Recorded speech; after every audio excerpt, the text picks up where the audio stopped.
All right, we rolling. Go ahead, let me hear some. Yo, it's like I'm underwater, the surface is frozen. I'm searching for broken open holes cause I feel chosen. Weighing my pros and cons. I know the road is narrow, but I'm being chased with chariots of Pharaoh. I know I could sink, but I got faith and I got vision. I know the storms will come, I can't let them shake my mission. I'm on purpose, I'm on point to the T. I read the Bible, I might be going west like Fiverr with the crossover dribble. It ain't nothing simple, step to the king, I might bust you like a pimple. I hope you got dimples cause you're smiling while I'm freestyle flowing. And you know you're getting excited cause I'm going, holding it down. Nobody's seeing. Hey, no more, more, baby. I got more. That's more king in the building. What? In the building. Poppin's College, bro. No more. 2008, 2009, man. Represent, man. All day. Next year, unfinished business. Unfinished. Welcome into the third quarter of the Coach Kevin Keathley Show. I'm your host, Derek Forrest. I'm joined now by player/manager of the East Kentucky Miners, Mark King.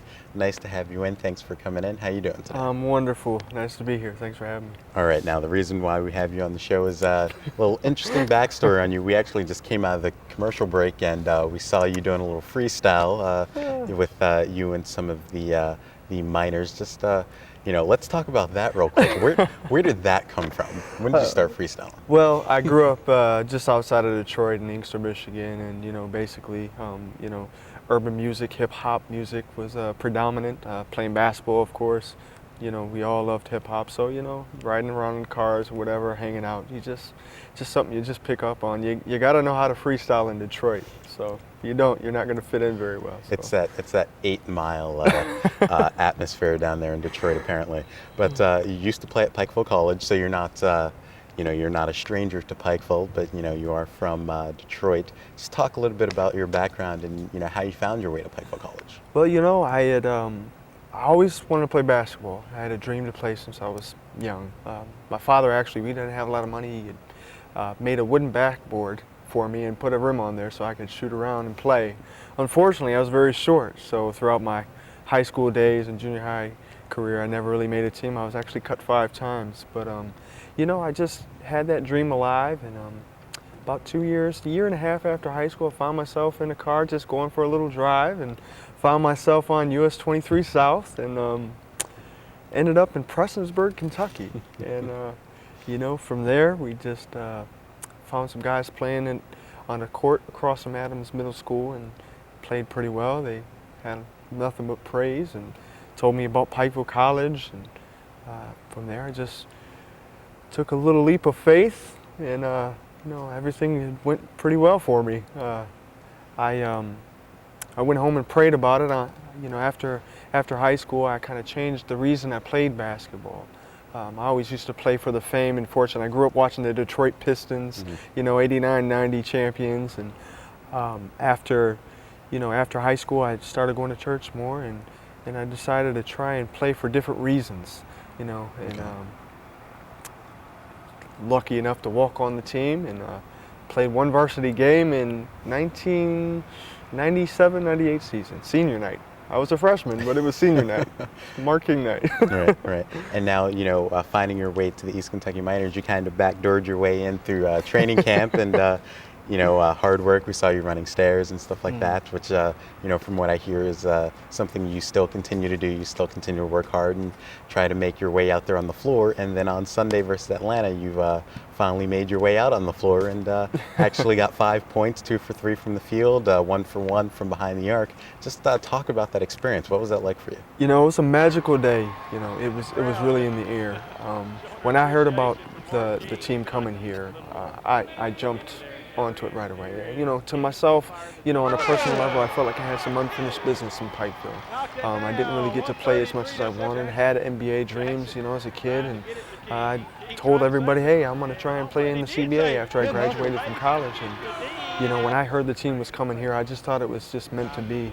Prayed a lot about it. Immediately started emailing Coach Kevin Keathley, and couldn't ask for a better guy to communicate with, a better coach. I mean, really a personal guy. Really my first coach. I mean, really hadn't had much coaching all my career. And I told him a little bit about my story. I said, Coach, I'll come for free.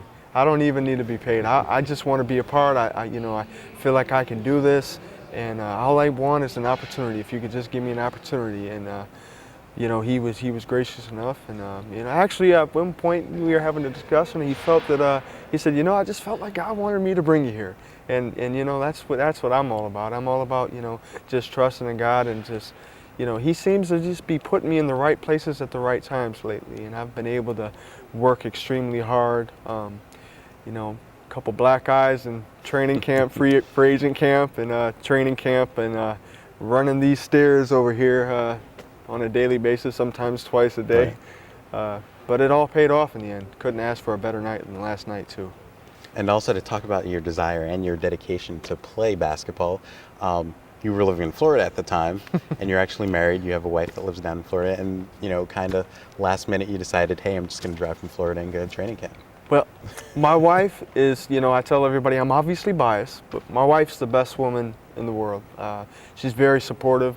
I put her through law school. I worked at Arby's as a manager for 3 years while she did law school, and now she's an attorney, and she said, honey, you gave me 3 years of your life, and I know you were messing with those burgers and making roast beef sandwiches. So, you know, now it's your time to do what you want to do. I want you to fulfill your dreams too. And, you know, she's always been supportive. We both have a strong commitment to each other and God. And she felt it was kind of what was meant to be. It was just the perfect situation to come back here. And, you know, the cut-through project, you know, in Pikeville, you know, it was a project with the second largest project, land moving project in the world. And they actually, I read the sign over the bridge, and it said, "Welcome to Pikeville, the city that moves mountains." And you know, Pikeville to us, and to me especially, you know, this is the place that, you know, my dreams to play basketball, you know, I felt like Pikeville just kind of moved that mountain for me and just provided me opportunity. And my wife and I,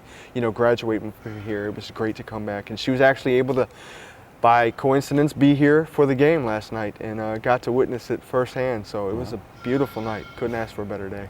All right, well, thanks a lot, Mark, and thanks for coming in and chatting a little bit. But that'll do it for the third quarter of the Coach Kevin Keathley Show. When we return, we'll hear from you, the fans of the East Kentucky Miners, in our long distance segment, and we'll also name our Miners Player of the Week.